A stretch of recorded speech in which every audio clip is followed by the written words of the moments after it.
any course, no? Isikapin natin any course. Kayo ay makapag-aral, makapagtapos, para sa ganon, lahat kayo ay titulado. Di ba? Asset ng ating bayan, hindi liability. Yan, si Brother John Paul, isa sa mga kauna-unahan nating mga naalalayan. Alalay lang naman, hindi naman natin binibigay lahat eh. Hindi naman natin, tsaka ayaw natin kunin ang dignidad ng magulang. Kasi pag binigay mo lahat sa bata, paano na yung magulang? Wala, tinatanggalan mo sila ng dignidad. Kaya hindi po tayo nagtatanggal ng dignidad ng magulang. Kaya hindi natin binibigay lahat sa bata. Kahit sabihin natin, dumating ang panahon, kaya na natin. Bibigyan lang natin sila ng tulong, katuwang tayo ng tutulungan natin yung magulang, kaya partnership, ang church at saka yung parent. Parent and church partnership para yung anak nila makagraduate ng kolehiyo. Kahit nursery, kinder yan, tutulungan natin. Elementary, high school, college. At kung kaya pa natin sa puhunan, tutulungan pa rin natin para makapag-start ng business. Gagawin natin lahat yan for the glory of God. Amen? For the glory of God. Ngayon, may bago tayong message. Pero sa after po ng mahal na araw, yung linggo ng pagkabuhay, yung sinisiris natin ng Wednesday, yun ang i-message natin. No? So ngayon, constraints by love. Yan na po. Ayun po yung ating pag-aaralan. Sabi rito, constrained us. Sabi ng 2 Corinthians 5:14. Basahin muna po natin 2 Corinthians 5:14. For the love of God or for the love of Christ constrained us, because we thus judge, and if one died for all, then we're all dead. Mga kapatid, ang sabi ng Bible, for the love of Christ constrained us. Kaya tayo po ang pamagat natin ay constraints by love. Tayo po manalangin. Panginoon, salamat po sa biyaya at sa iyong salita na aming pong binasa. Pagpalain niyo po ang aming pag-aaral ngayong umagang ito sa pangalan po ng Panginoong Jesus. Amen. Ang aking pong oras ay 11:49. Tama ba? O 11:40? 11:49. Magto-12 na, no? Pero okay lang yan. Pagkat napakasarap makinig ng mga awiting makalangit. Di ba? Gusto ko, mas marami pang awit ang mapapakinggan natin sa church bago mag-message. So, i-clear ko na lang ang message. Di ba? So, sabi ng 2 Corinthians 5, sabi dyan, verse 1 to 15, mahaba-haba ito, for we know that if our earthly house of this tabernacle were dissolved, we have a building of God, an house not made with hands, eternal in heavens. For in this we groan, earnestly desiring to be clothed upon with our house which is from heaven. If so be, that being clothed, we shall not be found naked. Verse 4, for we that are in this tabernacle do groan, being burdened, not for that we should be unclothed, but clothed upon, that immortality might be swallowed up of life. Now, he that hath wrought us for the self-same thing is God, who also hath given unto us the eternal of the Spirit, or the earnest of the Spirit. Therefore, we are always confident, knowing that whilst we are at home in the body, we are absent from the Lord. For we walk by faith and not by sight. Verse 8, we are confident, I say, and willing rather to be absent from the body and to be present with the Lord. Wherefore, we labor, that whether present or absent, we may be accepted of Him. Verse 10, for we must all appear before the judgment seat of Christ, that everyone may receive the things done in his body according to that he hath done, whether it be good or bad, knowing, verse 11, therefore the terror of the Lord we persuade men, but we are made manifest unto God, and I trust also are made manifest in your consciences. Verse 12, for we commend not ourselves again unto you, but give you occasion to glory on your behalf, that ye may have somewhat to answer, when which glory in appearance and not in heart. Whether we be beside ourselves, it is God, or whether we be sober, it is for your cause. Umuwi sa langit. Di ba? Ano naitulong nyo sa church ng Panginoon? Baka wala pa. Tapos gusto nyo na umuwi sa langit. Kapatid, pagdating sa langit, sabihin ng Diyos sa'yo, welcome? O sabihin ng Panginoon, ba't nandito ka? Wala ka pa nagagawa. Umuwi ka na, wala ka pa nagagawa. Di ba? Maganda, pag umuwi tayo sa langit, sasalubungin tayo ng Panginoon. At sasabihin ng Panginoon, well done, thou good. Di ba? Wise and faithful servant. Ganun dapat.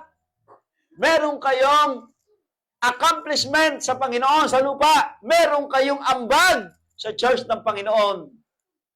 Di ba? Yung bang pag umaten yung isang tao, meron siyang malalaman na meron ka palang share sa church na yun. Baka ikaw yung nagpagawa ng bubong. O, di ba? Yan. Yung bubong niya, pinagawa ni ganito. O, pinagawa ni Marky yan. Kaya kita mo naman yung bubong pa lang. Talagang sulit na. Merong ituturo. Pag tinuro, sa'yo galing yung bagay na yon. Hindi galing sa politiko, ha? O, hindi tayo galit sa politiko. Ayokong pupunta ang politiko rito na hindi naman natin member at magtuturo. Ay, pastor, ako nagpagawa niyan. Pastor, ako nagbigay niyan. Pastor, ako nagpalagay niyan. Ang bira. Tanong sa mga member. O, mga member, ano yung pinagawa niyo rito sa church? Di pala inyo to eh. Sa politiko pala to church eh. Di pala sa inyo. Bakit? Puro politiko yung... Ang bira. Hindi tayo galit sa politiko.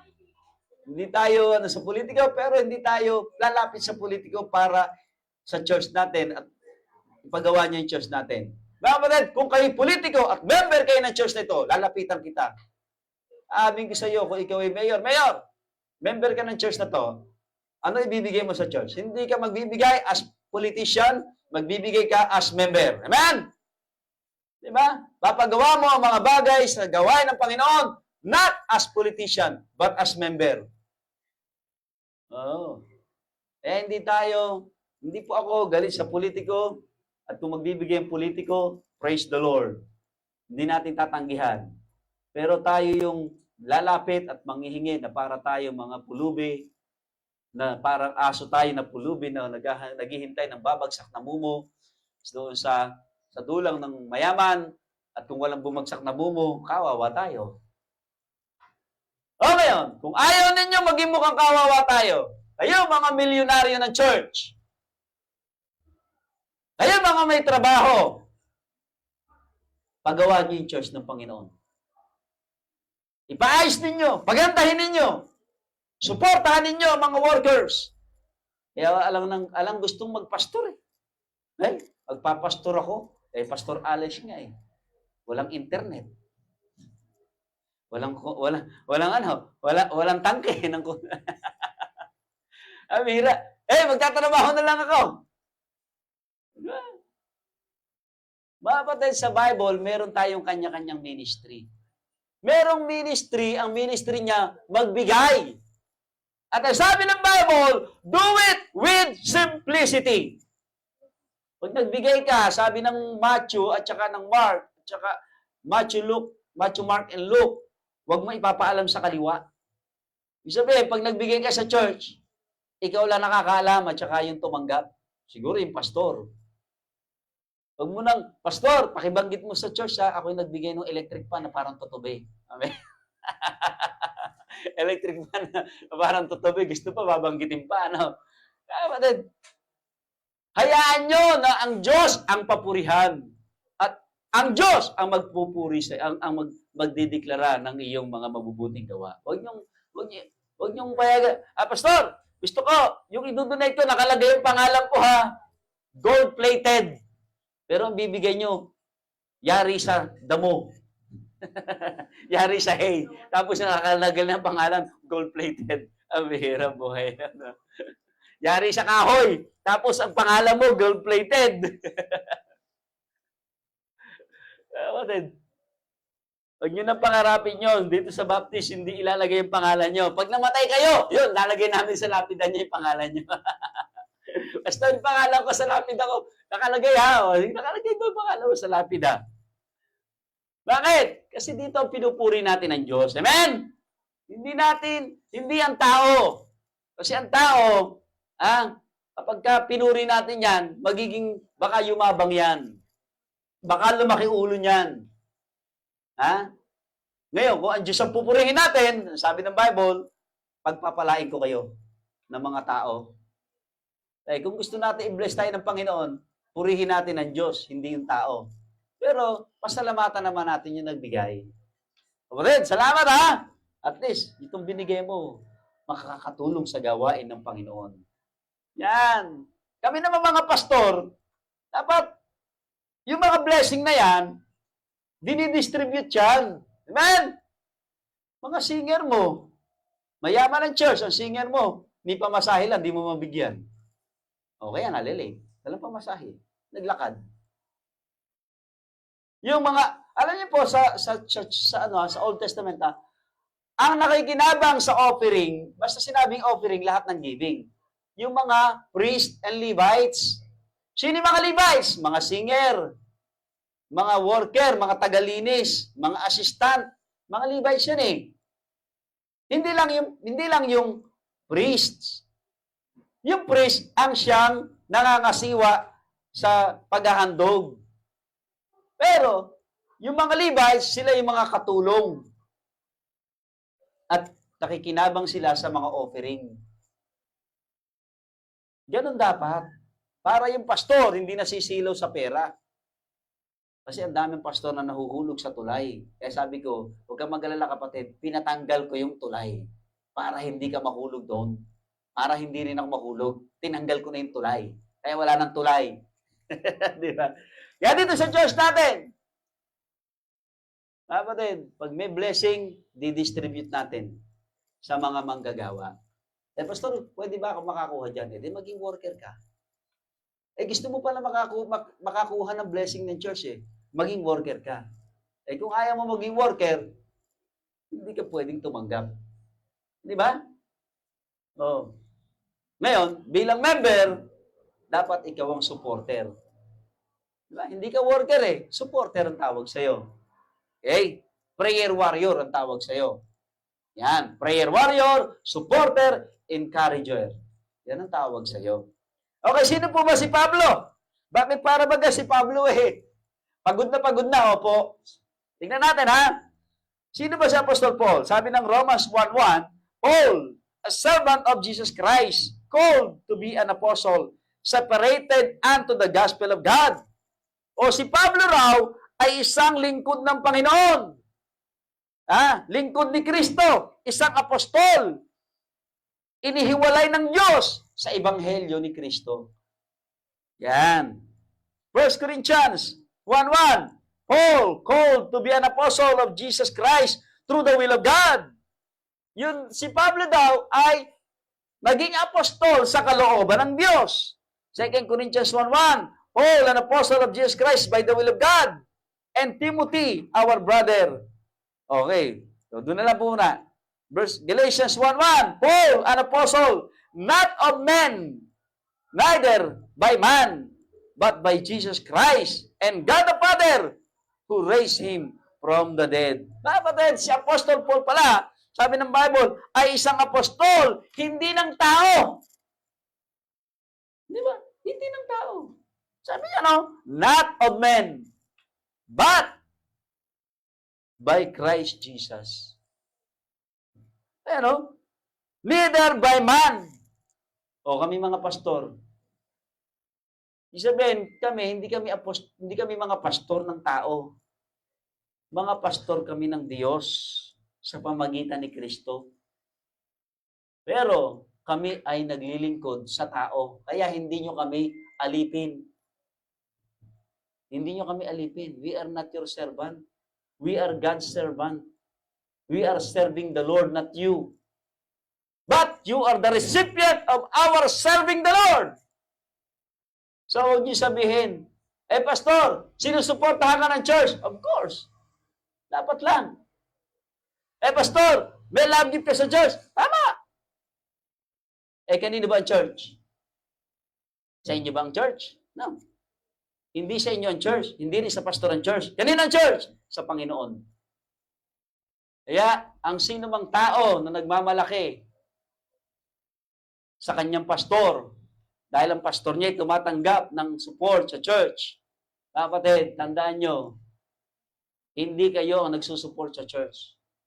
Ang Panginoon, ginagamit lang kayo. Pinapadaan sa inyo yung support ng church. At pag hindi nyo binigay ang support na yan, ang tawag sa inyo ng Diyos ay magna. Magna. Gusto niyo bang tawagin kayo ng Diyos na magna? Kasi, pinadaan sa inyo yung support, yung blessing. Hindi nyo binigay. Kaya walang makain sa church. Tapos sasabihin niyo, Pastor, kung di ako magtatize, di ako mag-offering, di ako magbibigay ng love gift, hindi ako magbibigay sa gawain ng Panginoon, wala kang kakainin. Hindi po, mali kayo doon. Mali ka. Ikaw, baka ang hindi pakainin ng Diyos. Kasi maramot ka, madamot ka, masiba ka, inuyat ka. Kaya dapat sa church na to, a-attend kayo ng church ng Panginoon, huwag kayong magmamalaki kung kayo nagbibigay sa church, kahit kayo pa ang pinakamalaki ang magbigay. Pasalamat nyo sa Diyos yan, kasi dahil tinutupad ninyo ang sinasabi ng Panginoon, bine-bless kayo ng Panginoon. Isang araw, lahat ng pagpapala na yan, na inyong hindi ibinigay sa gawain ng Diyos, sisingiling kayo ng Diyos, at pati yung nasa iyo, kukunin pa. Di ba? Yung parable, doon sa talent, ano ginawa niya doon sa binigyan niya ng isang talent? Ha? Meron na ba itong anak? Okay na? Nagsasound? Okay. Kinuha niya yung talent. At ang sabi ng Diyos, yung merong pangmaya sa kanya, kunin mo pa. Isang araw, huhubarang kayo ng Diyos. At magugulat kayo, namamalimos na lang kayo. At baka sabihin ng Diyos, doon ka lumapit sa lingkod ko na pinagkaitan mo, doon ka manghingi. Kasi walang tutulong sa iyo, siya lang. Ginagawa ng Diyos yan, mga kapatid. Ginagawa ng Diyos yan. Na yung mga taong pinagmalupitan ninyo, doon din kayo dadali ng Diyos para lumapit. Kasi lingkod niya yan. Pero kung hindi lingkod ng Diyos yan, wala yan. Hindi lingkod ng Diyos yan. Kahit pag malupitan yun, baka hindi kayo doon palapitin ng Diyos sa iba. Pero sa lingkod ng Diyos na kung saan ginawa ninyo ng hindi tama, isang araw, ibabalik kayo ng Diyos doon. Lumapit ka ron. Di ba ano ginawa ng Diyos doon sa kaibigan ni Job? Yung tatlo niyang kaibigan, sabi ng Diyos, ay kayong tatlo, gusto niyong patawarin ko kayo? Lumapit kayo sa lingkod kong si Job. Humingi kayo ng tawad. Kasi ginawa niyo siya ng kasamaan. Kaya lahat ng gumagawa ng kasamaan sa lingkod ng Diyos, tandaan ninyo, ibabalik kayo ng Diyos doon na nagmamakaawa para lang kayo mapatawad ng Diyos. O kami naman mga lingkod ng Diyos, dapat meron kaming willing heart to forgive. Amen? Di ba? Ganun dapat. Sabi ko nga, ang church natin, bukas para kayo umalis. Pero bukas para kayo bumalik. You are welcome to go out and you are also welcome to come in. Okay? So, si Pablo, ang mga pastor, ang mga lingkod ng Diyos, ay hindi mula sa tao. Ito'y pinili, separated by God through the gospel of the Lord Jesus Christ. So, kaya, ang pastor ninyo, kaya iyan ay may mataas na pinag-aralan ng hidden knowledge o Bible lang ang alam, dapat nyo yung ginagalang at pinapakinggan dahil nire-reveal ng Diyos ang kanyang sikreto maging sa kanyang mga lingkod. Kaya pag hindi kayo nakinig sa mga lingkod ng Panginoon, mapapahamak lang kayo. Kaya si Pablo, Isa siyang apostol. At ang sabi po ng Bible, the love of Christ constrained us. Bakit si Pablo nagpapatuloy sa kabila na siya po'y may sakit, mahina, matanda na? Ibig sabihin po ng constrained, to hold together. To compress or arrest. Di ba? Yung ibig sabihin nun. Ibig sabihin, figuratively, to compel. Pinipilit, sinisikap na kayo ay paglingkuran. Kayo ay pakainin ng mga spiritual na pagkain. Kahit na lang si Pablo ay gusto nang umuwi sa langit. Di ba? Sabi niya, no? Constrained. Ibig sabihin, keep in. Sabi dito, be in a straight or straighten. Yung pag-ibig ng Diyos na nasa lingkod ng Diyos ang nagbibigay sa kanya ng pagpapatuloy. Na parang pinipilit ng Diyos, anak, hayaan mo na, matitigas ang ulo talaga. Alam niyo ba mga Israelita matitigas ang ulo? Matitigas ang ulo ng mga Israelita. Kaya nga si Moses sa galit, pinalo niya yung bato Sabi ng Diyos, Moses, kausapin mo yung bato magbibigay ng tubig. Opo, pagdating doon sa sa sobrang tigas ng ulo ng mga Israelita, nagalit si Moses. Kinuha niya yung kanyang tungkod, pinalo ang bato ng 2 beses. At ang sabi ng Bible, yung bato na yun si Kristo. Sipaluin mo si Kristo. Kaya sabi ng Diyos kay Moses, Moses, kasi pinalo mo yung bato hindi ka papasok sa promised land Hanggang dyan ka lang. Sa hangganan. Makikita mo lang ang promised land, pero hindi ka papasok kasi pinalo mo yung bato. Yung bato palang pinalo ni Kristo. Yung palang pinalo ni Moses at si Kristo. Kaya kung minsan may mga pastor, hindi na nakakapasok sa promised land. Kasi kasalanan ninyo. Kasi matitigas ang ulo nyo. Yung pastor ninyo, nagpupuyat, nagpapakahirap, utusan lang kayo, ang uso nyo, napakahaba. Makarinig lang kayo ng konting masakit na salita, tampo na kayo. Pastor naman namin, mapanira sa pulpit. Rin. Kami mga pastor, para kaming magulang. Sabi ni Pablo yan Katulad kami ng magulang, na amin kayong inaalagaan. Ninonurse namin kayo. Siyempre, nag-aalaga kami. Pag matigas ang ulo nyo, pipitikin namin kayo. Oy. Tahimik ka. Di ba? Iba sa inyo batampuhin, ayaw na umaten, nasita lang ni pastor. Huwag ka natutulog pagka na-service Naku, di na ako attend dyan, si pastor. Nakatulog lang ako. Sinita ako. Diba? Kaya nga ako, pati natutulog, ayokong sitahin Baka matisod ganito lang pag matutulog kayo, unang rules, huwag kayong maghihilik. First rule. Kasi yung kapitbahay nyo, katabi nyo, hindi makakapag-concentrate. Second rule, bawal tumulong laway. Baka pagbagsak sa lupa, lumindol! Di ba? Bawal maghilik, bawal tumulo ang laway, Ngayon, matulog kayo na mahimbing. Pwede na.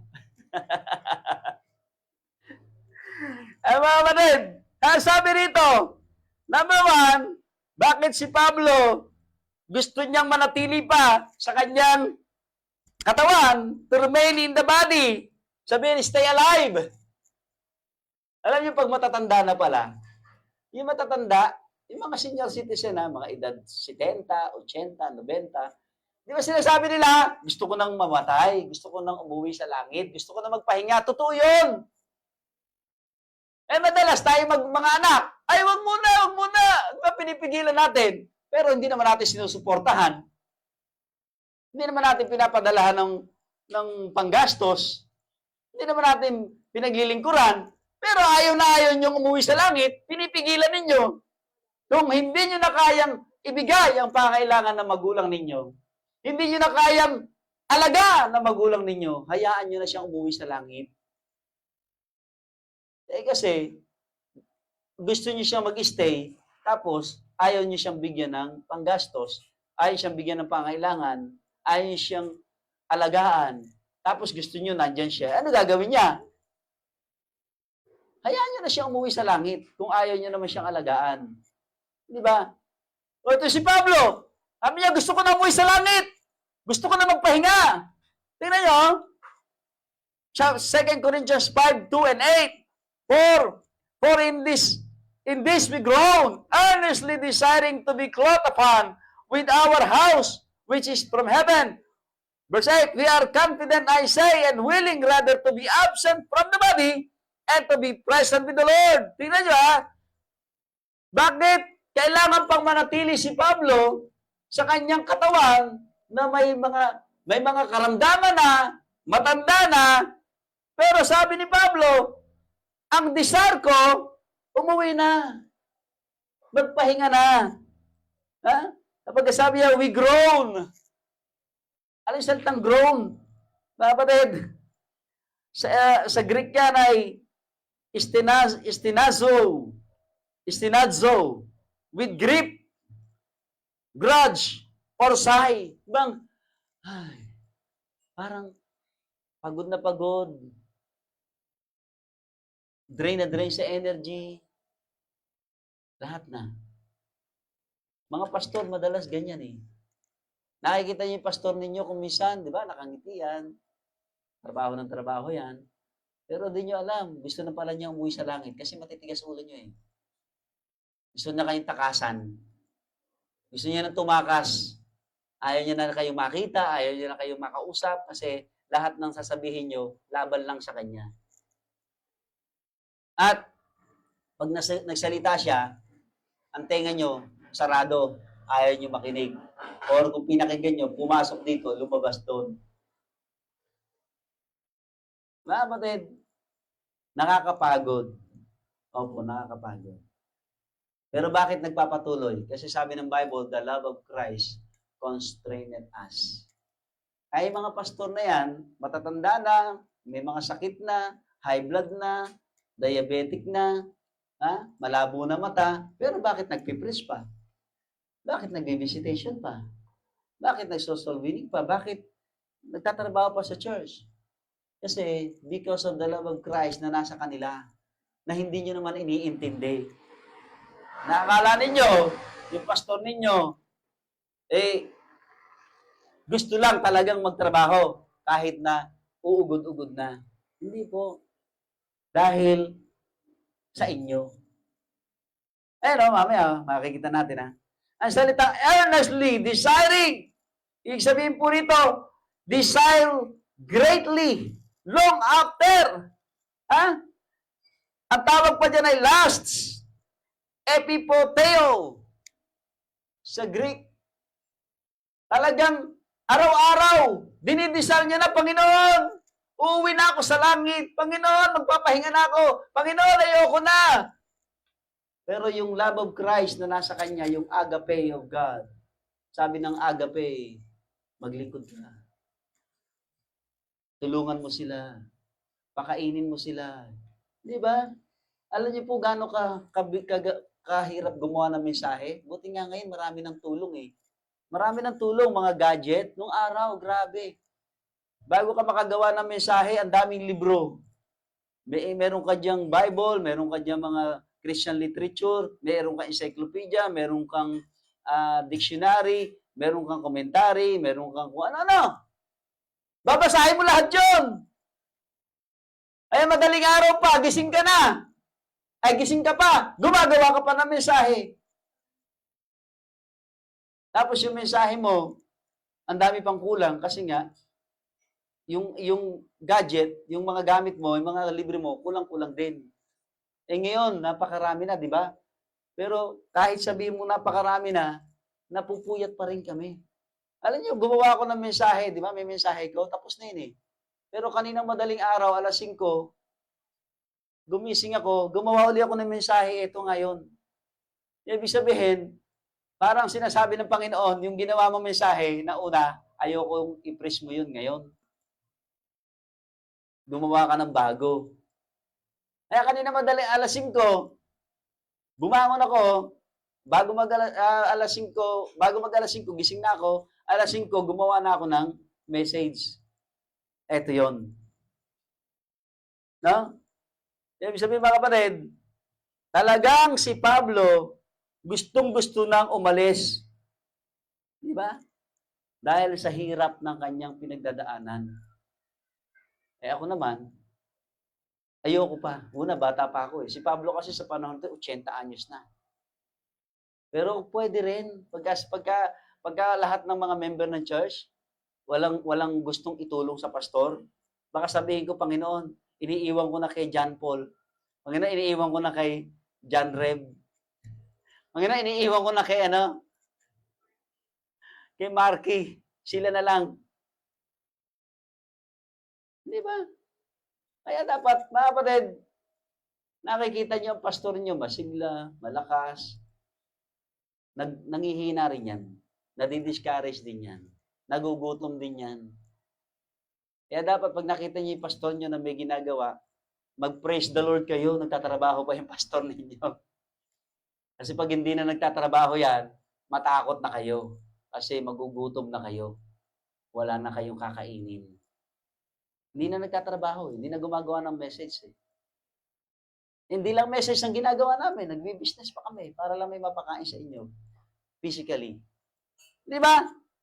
Pero sabi ni Pablo, dapat kayo gumagawa nun, hindi yung pastor nyo. Pero dahil sa pangangailangan, ginagawa ng pastor nyo. Ano sabi niya kay Timothy? Timothy! Do the work of an evangelist. Hindi ka evangelist, Timothy, pero mag-evangelist ka. Dito sa church natin, wala tayong evangelist. O any volunteer? Wala. Sabi ni Pablo, desiring, earnestly desiring. At talagang gustong-gusto niya nang umalis. Pero sabi ni Pablo, verse 8, and we are confident, and I say, and willing rather to be absent from the body and to be present with the Lord. Isalitang confident. Talagang siya ay kontento na. Confidence na. Siya, be bold.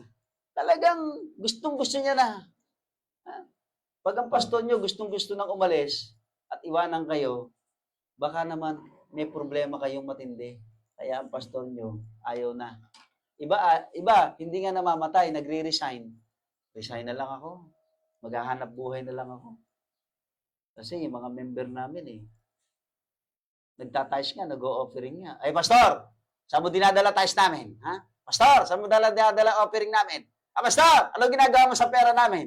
Ang bihira. Sabi ng pastor, magkano ba tice mga kapatid? Tingnan nga natin. Sabi ng isa, pinakamaingay daw sa church nila. Pinakamaingay, pinakamaangal, pinakamareklamo. Lagi pang late. Tapos tanong ng tanong, saan dinadala ng pastor ang pera? Sabi ng pastor, okay, sige. Titingnan ko yung record mo Lahat ng binigay mo sa church, ibibigay ko sa iyo Isasampal ko pa sa mukha mo. Tinignan! Ay grabe, sa loob na 1 taon, minsan lang nagbigay.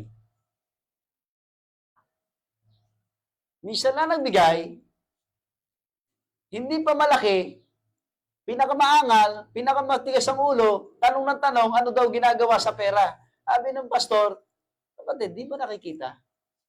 Ang church natin, bumibili tayo, nagbabayad tayo ng kuryente, nagbabayad tayo ng bahay, hindi pa nila nabibili ang lupa nila noon. Pinagpapakain tayo ng mga bata. Meron tayong Bible school na libre, pinapakain natin ng mga Bible school student. Tinatanong mo kung nasa ng tithes mo? Sang-ayon dito sa record mo, 1 beses ka pala nagbibigay. At eto, sige, bibigay ko. Buti sana kung 1,000 wala pang 100. Sabi niya. By the way, wala na yung member na yun doon. Tatanong yung mga pastor ko minsan, pastor, saan napunta yung aming offering? Di ba? Kapatid, ang church po natin, marami pa ang kailangan. Okay? At nandiyan po ang ating record. Nandiyan po pati ang gastos ng record. At sabi niya isang tao, sabi na isang pastor, sige kapatid, tignan mo. Pag may sobra, bibigay ko sa iyo yung sobra. Pag deficit, yung deficit, ikaw magbibigay. Ay, hindi na pastor. Okay na sa akin yan. Laging deficit ang church. Talaga si Pablo, talagang willing na, gustong-gusto na. Ha? Sabi ng Bible, oh. Sabi niya, from the body. Sabi, absent from the body. Sabi po na absent from the body. Ekdikmeo. Sabi po na to immigrate. Ha? Gusto niya na mag-immigrate sa langit. To vacate. Iiwan ko na yung katawan ko. Ha? Ang tanong, sino maglilibing kaya sa kanya? Palagay nyo, kung ako ba'y mamamatay, sino maglilibing sa akin? Ililibing kaya ako ng pamilya ko? Eh siguro, no? Meron kaya member na makikipaglibing? Yan ang kumisyon, tanong no? Di ba, may mga pastor na napaka mapagbigay, matulungin, nung namatay, yung mga tinulungan, hindi lumutang. Kaya sabi nung anak, ito yung mga pastor na nung nagkasakit ang daddy ko, ni Anino hindi ko nakita. Ito yung mga pastor na tinulungan ng daddy ko, nung burol hindi lumitaw, nung libing hindi lumitaw. Pero, nung malakas ang daddy ko, nung ang daddy ko ay maraming pinamimigay, laging nandito. Pero nung namatay ang daddy ko, ni hindi man lang sumilip.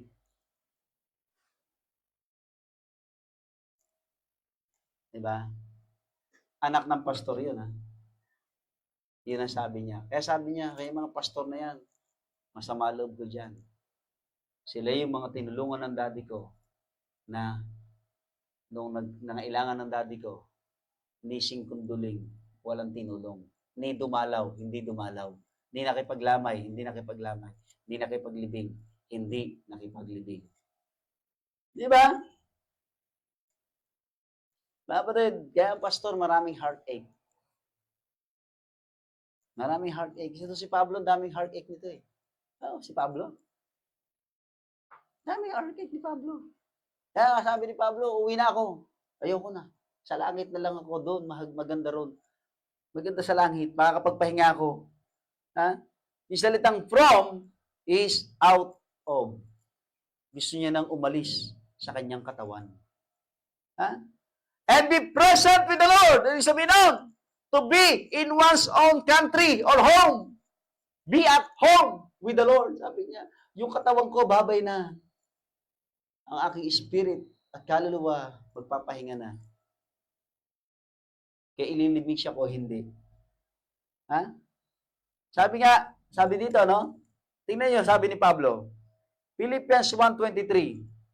For I am in a strait betwixt two, having a desire to depart and to be with Christ, which is far better. Sabi niya, mas mainam kung ako ay nandun na kasama ni Kristo. Ako ay naiipit sa dalawa. Parang bato na nag-uumpugan, nandun ka sa gitna, napipisa ka. Para kang bigas na ginigiling. Ano tawag doon? Binabalatan. Ang bihira, no? Sabi ni Pablo, kaya nga gusto ko na umalis sa mundong ito eh. Yung kanyang struggle, sabi niya, 2 Corinthians 10:10, for his letter say they are weighty and powerful, but his bodily presence is weak and his speech contemptible. Sabi ng Bible, ang katawan ni Pablo ay mahina na. At ang kanyang boses, garalgal na. Pero yung kanyang salita ay makapangyarihan pa rin. Ibig sabihin mga kapatid, bakit si Pablo gusto nang umalis? Una, matanda na siya eh. May edad na. Kaya yung mga may edad na pastor, Alam niyo yung mga senior citizen na pastor, yung mga 60 years old. Kamakailan lang. Sabi ko, senior citizen na pala to. Diba? Mas magandang mag-enjoy na siya ngayon. Kahit na lang yung may mga ginagawa siya na para sa akin ay mali. Hindi naman immorality yun eh. Meron lang mga ibang pastor tayo na senior citizen na may mga ginagawa sila to enjoy life. Hindi naman kasalanan. Kaya sabihin, parang hindi bagay sa isang pastor na parang nabubuhay na lang sa pleasure o sa leisure. Eh sabi ko, senior citizen na pala siya. Eh okay na. Bakit ko pa siya pipigilan na i-enjoy yung buhay? Eh senior citizen na. Di ba? Ay mga senior citizen natin ng mga tatay, nanay, lolo, lola, hayaan nyo na mag-enjoy sa buhay. Huwag nyo na pigilan. Bihira. Sabi nga, amoy lupa na kami. Oh, 54 na ako, malapit na ako mag-60. Ang misis ko, 59. Oh. Tapos, mag-e-enjoy lang sa buhay. Sisitahin niyo pa, si sister, pasyal ng pasyal. Ang bihira. Eh, pinagdaanan namin sa buhay namin yan, grabe. Akala nga namin, hindi na kami tatagal sa buhay. Si Pablo, dinaanan niya lahat yan. Akala nga niya, mamamatay na siya doon sa barko. Nawala na siya ng pag-asa sa barko.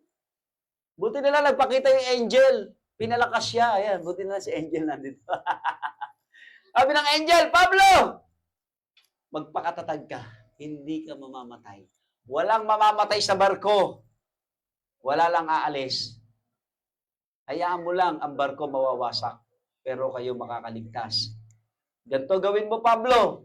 Kumain ka, magpakalakas ka, sabihin mo sa mga tao, kumain, magpakalakas.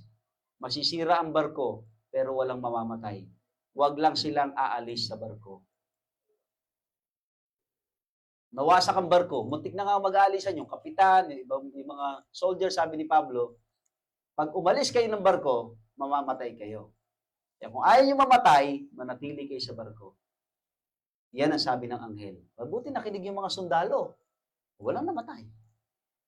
Kaya minsan, yung sinasabi ng pastor niyo mukhang hindi tama, eh yung pala talagang tama. Eh dahil matigas ang ulo nyo, ayaw nyo pakinggan ng pastor nyo, napahama kayo. Ngayon, sabi niyo, Pastor, ba't di mo ako tinulungan? Ano? Pinigilan nga kita eh. Eh akala mo yung pastor mo walang alam. Di ba? Minsan yung inyong inaasahan na sasabihin ng pastor nyo, eh kabaligtaran. Eh dahil mukhang mas matalino ka sa pastor mo, mukhang mas nag-aral ka sa pastor mo, mukhang mas mayaman ka sa pastor mo, kaya hindi mo pinakinggan. Napahama ka ngayon. Tapos ngayon, sisisihin mo yung church, sisisihin mo yung pastor, sisisihin mo yung gawain. Eh sino may kasalanan? Ikaw. Ikaw mismo. Eh pagka merong sinabi yung pastor nyo, at galing pa sa Biblia, the say of the Lord, gawin nyo kahit labag sa kalooban nyo. Gawin nyo lang. Sapagkat pag ginawa nyo yun, may blessing. Bakit? Sapagkat binabackupan ng Diyos ang kanyang lingkod. Amen? Binabackupan ng Diyos ang kanyang salita. Sabi ni Pablo, sabi ng Bible, mahina na si Pablo, mayroon na siyang mga sakit, bodily weak. Pero tignan niyo po, no? Sabi nga ni Kristo, sabi niya, no? The spirit truly is ready, but the flesh is weak. Talaga naman palang mahina ang katawan natin. Lumalakas lang tayo because sa spiritual na nasa atin. Because of the love of Christ. Kinakaya natin yung mahirap. Kinakaya natin ang mga imposible. Nagiging posible ang imposible because of the love of Christ that in our heart. Sabi ni Pablo, Philippians 3:10 and 11, that I may know Him and the power of His resurrection and the fellowship of His suffering, being made conformable unto His death, and if by any means I might attain unto the resurrection of the dead. Paul wants to to experience the power of resurrection. Kaya pala, bukod sa si Pablo yung weak, matanda na, weak na, pagod na, ang dami ng struggle, umaangal na yung katawan niya. Pero sabi niya, kasi gusto kong maranasan yung power of Christ's resurrection. Gusto kong maranasan ang pagkabuhay na maguli. Ayun. Kaya pala gustong-gusto ni Pablong mamatay na. O, sino gusto rito maranasan ng resurrection? Power of resurrection. Lilibing na namin kayo mamaya. Katas na kamay. Di ba? Kaya pala gustong-gusto ni Pablo na umuwi na sa langit. Kasi gusto niyang maranasan yung power of Christ's resurrection. Siguro pagka ako'y talagang gano'n na rin, no? Matanda na, may sakit na, talagang malabong-malabo na mata, uugod-ugod na. Siguro, mas gusto ko na yon. Pero sa ngayon, ayoko pa, ha? Pero sino gusto mauna? Di ba? Okay. Eto ngayon, sabi ni Pablo, bakit kailangan pang manatili ni Pablo sa kanyang katawan? Bagamat sabi ni Pablo, ayoko na. Pagod na ako. At gusto ko ring maranasan ang power of Christ's resurrection. Etong dahilan, tingnan niyo po ha. 1 Corinthians 15:42 hanggang 44. Apat na dahilan yan. Sabi niya, so also in resurrection of the dead, it is sown in corruption, it is raised in corruption. It is sown in dishonor, it is raised in glory. It is sown in weakness, it is raised in power. It is sown in a natural body, it is raised a spiritual body. There is a natural body and there is a spiritual body. Ang sabi ni Pablo, ang katawan natin ay itinanim na may pagkasira. Ngunit ito'y ibabangon na walang pagkasira. Di ba? Ito ay itinanim na may kahihiyan at ibabangon na may kaluwalhatian. Pangatlo, ito'y itinanim na may kahinaan at ito'y ibabangon na may kapangyarihan. Ito ay natural na katawan, ngunit ibabangon sa spiritual na katawan.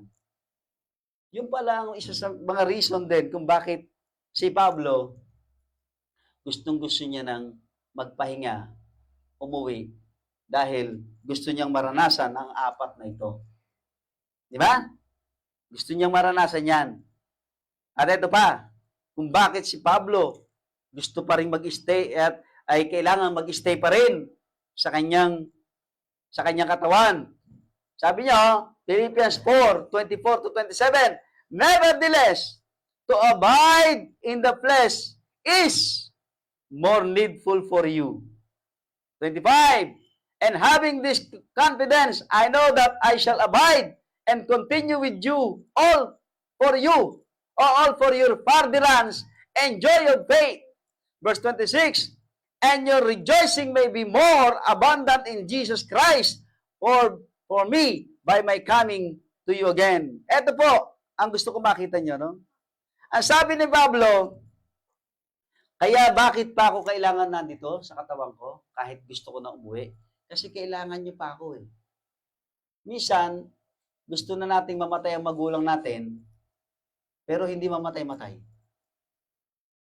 Kaya itong magulang ko, ang daming sakit, matanda na, ang dami ng problema, pero ang dami na mamatay, ang babata, siya buhay pa. Bakit? Sabi kasi ng Bible, kailangan nyo pa kasi siya. Hindi nyo na nare-realize yun. Kasi naiisip ninyo, itong magulang ko matanda na, problema na, gastos pa, at isa pang abala. Pero bakit pinapayagan ng Diyos na nandiyan pa siya? Ang sabi ng Bible, kasi kailangan nyo pa siya. Hindi para sa kanya yung pagpananatili niya sa lupa. Kasi kailangan nyo. Di ba? Pag ang pastor nyo, uugod-ugod na, at marami naman kayong pastor na pwedeng pumalit. Pero maraming pastor na batay na mamatay, pero siya, uugod-ugod pa rin. Siya pa rin ang pastor nyo, siya pa rin nagpipre sa inyo. Kasi sabi ng Bible, kasi kailangan pa ninyo ang pastor nyo. Kaya pasalamatan niyo ang Panginoon kapagkat binibiyayaan pa kayo ng pastor. Alam niyo ba, ang pastor ay regalo. Regalong mula sa Panginoon. Kaya pag wala kayong pastor, wala kayong regalo ng Diyos. Ano gusto niyo? Wala kayong pastor? Kasi iniisip niyo, pastor niyo, matanda na, marami ng sakit. Sabi ng Bible, wala kayong regalo sa Panginoon. Wala kayong pastor. Pero kung may pastor kayo, kahit iyan ay matanda na, masakitin, at makakalimutin, no? Matagal mag-preach. Sabi ng Bible, kasi kailangan niyo pa siya. Hindi siya ang nangangailangan sa inyo. Kayo ang nangangailangan sa Kanya. Kaya huwag niyo sabihin, Pastor, matanda ka na, bumaba ka na dyan. May mga ganyan pong church, pinapababa ng member ng pastor. At meron pa isang church, nagkodita, pinatalsik ang pastor. Alam niyo, sa sama ng loob ng pastor, namatay. Namatay yung pastor. Tagarin ko na sa Bulacan. Nag-testimony yung pumalit. Sama ng loob niya sa mga member. Nag-testimony siya. Dami niyang problema sa church ngayon. Yung mga member nila parang hindi siya pinapakinggan, hindi siya ginagalang. Bakit? Kinudita niya yung pastor niya. Kung gusto ni John Rev magpastor dito, huwag niya akong kukuditahin. Kapag kinudita niya ako, may sumpa yan. Hintayin niya na ibigay ko sa kanya. Di ba? Kung sino man ang gusto magpastor dito, hintayin niyo na ibigay sa inyo ng Panginoon. Nung pinatay ng Diyos yung priest, sino ba yun? Yung unang priest. Pangalan lang, yung unang priest. Aaron. Di ba? Nag-iyakan lahat. Pinatay ng Diyos. Kasi sabi ng Diyos, patay na si Moses, pati si Aaron, pinagpahinga na rin ng Diyos. Alam nyo, hinubaran si Aaron ng kanyang bihis, binigay sa kanyang anak. At nung nahubad na ni Aaron lahat ng kanyang bihis bilang priest, namatay siya. Hindi siya nagkasakit. Hindi siya nanghina. Pero namatay siya kasi yung priestly garment, wala na sa kanya. Nandun na sa anak niya na pumalit sa kanya. Ibig sabihin, ang Diyos ang magtatanggal sa amin yan. Hindi kayo. Pagka tinanggal nyo ang pastor nyo sa kanyang kalagayan, kasalanan sa Panginoon yan. It's a crime to God. Kaya ang pastor nyo, hayaan mo siya na ang Panginoon ang magtanggal. Hindi kayo. Di ba? May isang pastor, nagkasala siya, nahulog siya sa tulay, nag-resign. Hindi na ako karapat dapat magpastor. Nag-resign siya. O yung pumalit sa kanya, ngayon pinagpapala ng Panginoon. Napakayaman ng church. Kasi nga, nag-resign yung pastor na nahulog sa tulay. So, pinalitan niya. Dating janitor ng church. Nagpastor. Ngayon, millionaire ang church. At yung sasakyan ng pastor, grabe. Million ang halaga. Motor pa lang yan. O 100,000. Pinagpala. Bakit? Kasi hindi naman niya kinudita yung church Iniwan sa kanya. Sabi, Pastor, janitor lang ako rito. Ba't may iwan sa akin ng church? Hindi, kapatid. Ikaw na magpastor dito. Mula ngayon, ikaw na ang pastor. Janitor siya. Pinagpastoran niya, kahit janitor siya. At nag-aral siya sa Bible College habang siya nagpapastor. Ngayon, millionaire church. Diyan lang, taga Malolos lang. Bakit? Kasi hindi niya kinudita yung pastor niya dito, may kilala ako, Santa Maria, kinudita niya yung pastor niya. Grabe. O ngayon, nag-testimony siya. Problema niya ngayon yung church. Hindi siya pinakikinggan. Mga kapatid, si Pablo, matanda na. At gusto nang umalis. Pero sabi ng Panginoon, Pablo, hindi pa pwede. Kasi kailangan ka pa nila. Kailangan ka pa nila. Stay ka lang dyan, Pablo. Di ba?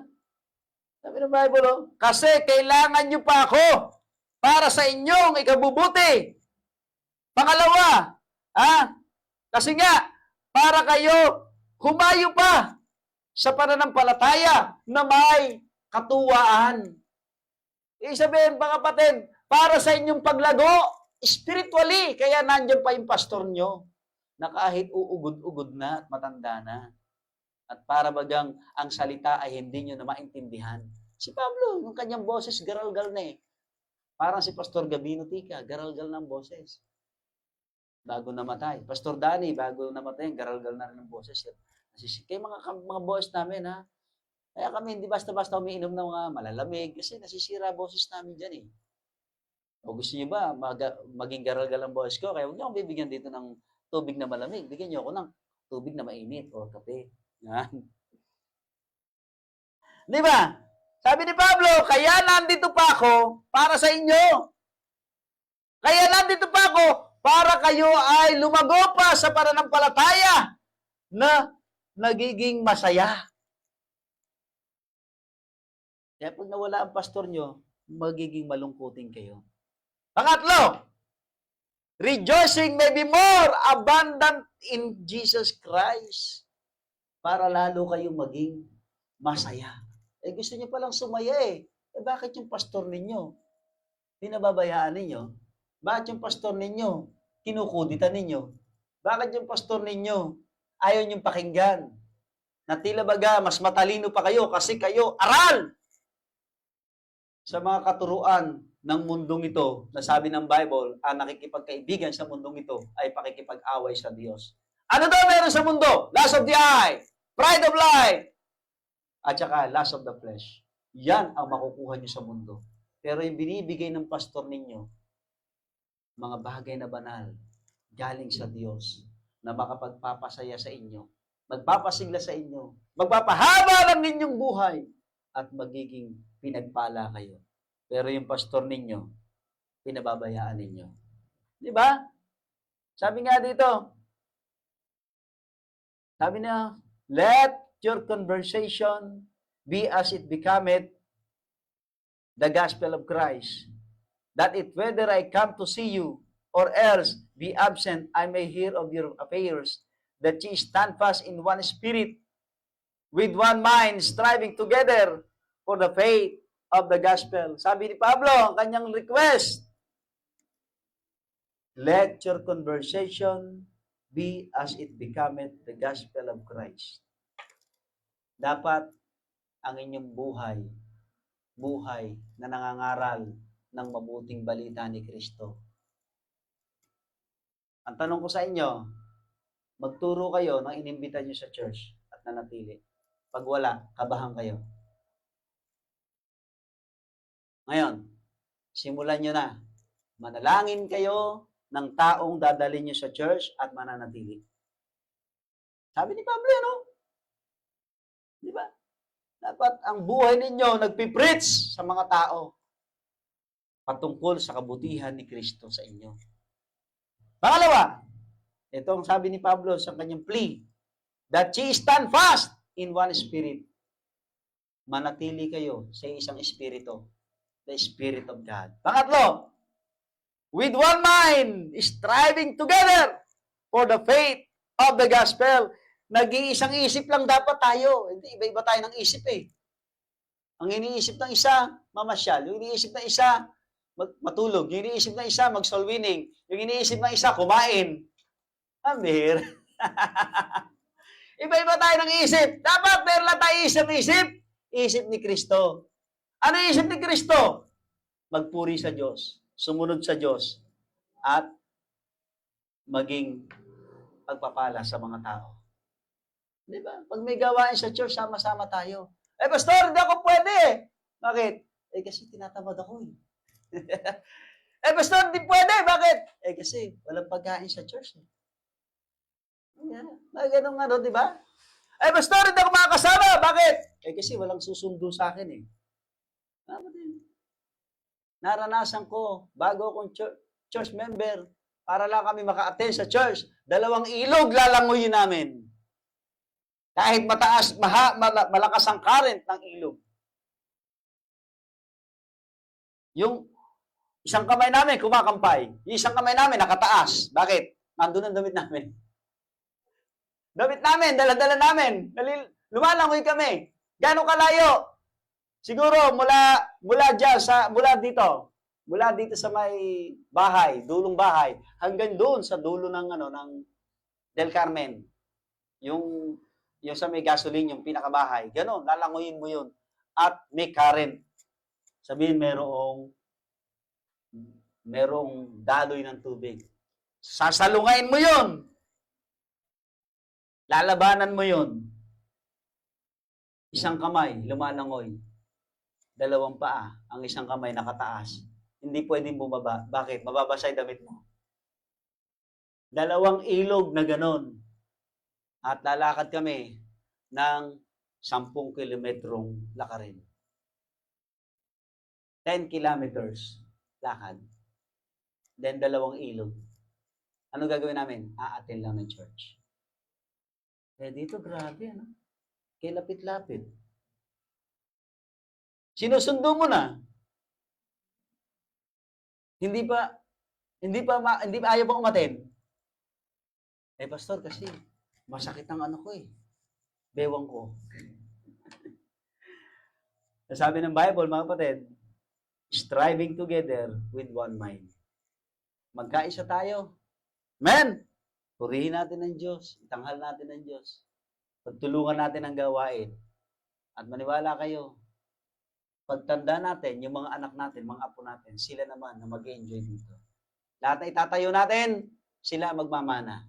At sasabihin nila sa atin, salamat sa inyo mga tatay, mga nanay, mga lolo, mga lola, dahil sa inyo, kaya meron kaming church na inaatinan. Meron kaming kalayaan na sumamba sa Diyos. Dahil you preserve the freedom of religion in our country. Di ba ba? Kaya po pasalamat kayo. Meron kayong pastor na kahit na lang mahabang mag-preach, may pastor kayong mahabang mag-preach. At pinapakain kayo ng salita ng Diyos.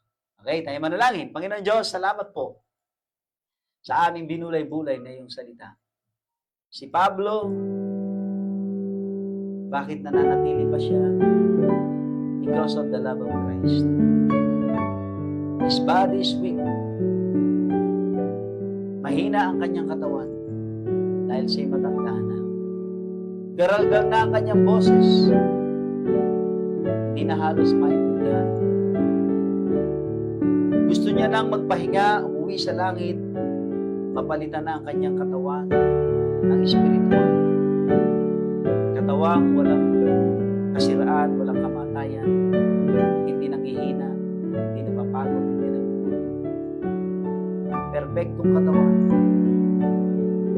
Pero dahil kailangan pa siya ng church, hindi mo pa siya pinapauwi. Yung kanyang desire na magpahinga, mag-relax sa langit, mag-enjoy ng napakagandang buhay, hindi mo binigay sa kanya sa panahon ito. Dahil nangangailangan pa ang member ng church ng Pablo. Ang request lang ni Pablo, Panginoon, sa mga members, yung kanilang buhay maging katulad ng Ebanghelyo ni Kristo. Yung kanilang buhay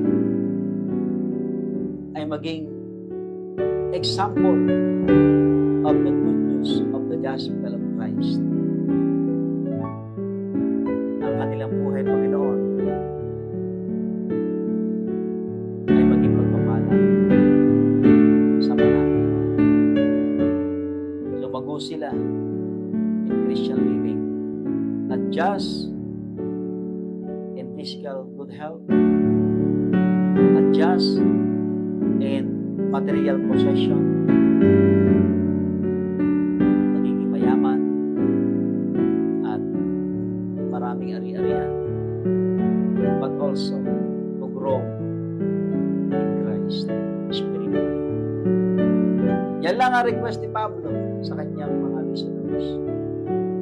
At kahit na lang marami siya pinagdadaanan, siya ay masaya na Panginoon, ibigay po ako ng paanyaya. Bakit natin bukas mga kapatid?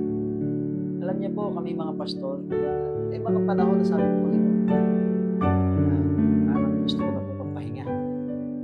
Dahil napapagod na rin naman po ako. Kaya lang, pagka po ba ako sa mga meron na po ba papalit sa akin? Nag-ahatid ng church, kapatuloy ng ministry.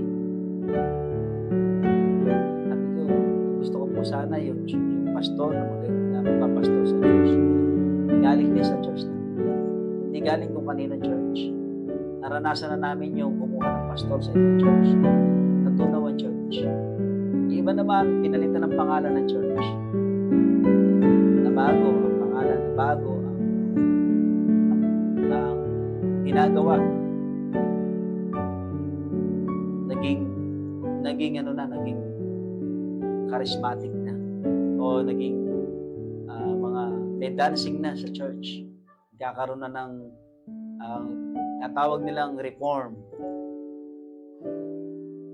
Kaya, sabi ko, Panginoon, gusto ko sana pagka ako'y namatay na, may pastor doon na yung gusto mo at yung talagang kalooban mong ginagawa. Hindi sumusunod sa mga compromising churches ngayon. Kasi marami ng compromise on the church. Kailangan ang gusto ko po ay biblical pa rin ang church. Ang pagsamba, solemn assembly, ang awit, mga hymns, at ang mga members nakikinig ng message kahit gaano katagal ang preaching. Napakarami churches ngayon, mag-preach ka lang, pag lumagpas ka ng 30 minutes, iiwan ka. Sa Amerika, pag sinabing 5 minutes lang, pag nag-preach ka ng 6 minutes, aalis ang lahat ng member. Ganyan ang Amerika ngayon. Bawal ka lumagpas kahit isang segundo. Sa Pilipinas, marami na rin yan. Kapag ka sinabing 11:30, pag lumagpas ka sa 11:30, iiwan ka ng mga members. Pero salamat dito sa church natin. Walang umaalis. Salamat sa inyo. Kahit na lang mukhang paulit-ulit na ang message ay naninig kami. Yan ang gusto ng Panginoon. Sabi ng Diyos kay Martha, Martha, ba't ka nagabagabag sa mga bagay yan? Ba't hindi ka tulad si Maria, pinili niya ang pinakadakilang bagay. She choose the best part. What is that the best part? To listen to Christ. Listening to the Word of God is the best part in our lives as Christian. Kaya pag napagod ka sa message, sa araw, mawawala ka na rin sa church. Kasi pagod ka na yun. Pero kung nag-i-enjoy ka sa message, mananatili ka sa Panginoon hanggang sa Kristo, si Kristo yung dumating. Tayo tumayo, tayo manalangin. Aba na yun, pwede ka lumapit sa harap. Go forward and present your body as living sacrifice, holy and acceptable as your reasonable service unto the Lord. Present your body. Panginoon, here am I. Use me, send me. Make me a blessing to many. Hindi ka ba siguro magpapastor? Hindi ka naman maging blessing kahit hindi ka pastor. Pero kung magpapastor ka, mas magiging blessing ka. At hindi ka lang magiging more blessing, more blessed ka pa. Because the job of being a pastor is the highest calling. Ang tao gusto maging presidente dahil pinakamataas na posisyon sa Pilipinas o sa isang bansa, pero ayaw magpastor.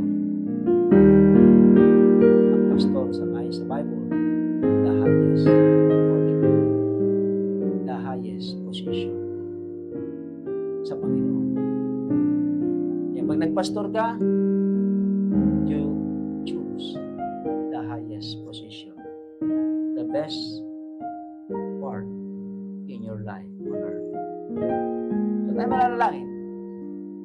Panginoon Diyos, salamat po sa iyong biyaya. Pagpalain niyo po kami tulungan niyo po kami. Maging blessing kami sa pastor namin. Maging blessing kami sa church, sa mga members. Maging blessing kami to our loved ones. Maakay namin sila sa pananampalataya. Maging blessing kami sa community. Makita ng mga tao yung binagong buhay namin. Kung paano kami dating masama, ngayon ay naging mabuti, naging matuwid because of our faith in Christ Jesus. At kahit kami pagod na, hirap na, patuloy pa rin kami gumagawa ng lahat ng good works because the love of Christ constrained us to do good works, to love all men, to help all men. I-bless niyo po ang bahal sa amin, Panginoon. At palayan niyo po ang bawat isa. Sa dalangin sa pangalan po ng Panginoon Jesus. Amen. Kaya tawagin natin si Brother John Paul to pray for our offering and also for our food. Yan.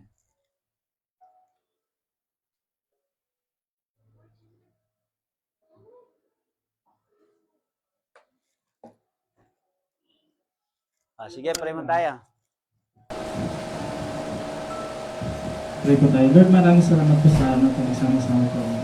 Lord, bless niyo po yung aming mga kaloob, Panginoon. Mga Panginoon ay pagpalain niyo po yung bawat isa, Panginoon. Ganoon po sa aming kakanin, Panginoon, na maging kalakasan po namin ito sa araw na ito, pang sambahin ka, purihin ka sa araw na ito. Sa matamis na Panginoon ng Jesus amin. Amen. Okay. So, para po sa offering. Ngayon, pagkatapos ay kakain po tayo. Salamat sa mga nagdala ng pagkain at bumaha ng pagkain sa bahay ninyo. Di ba? Yan. Yan. Meron po tayong anniversary pupuntahan. Anong oras yun, ma? 2:30. Aalis tayo rito ng 1:30 para may 1 hour travel tayo. Or 2 o'clock. Pwede tayo malis ng 2 o'clock. Hindi naman tayo masyadong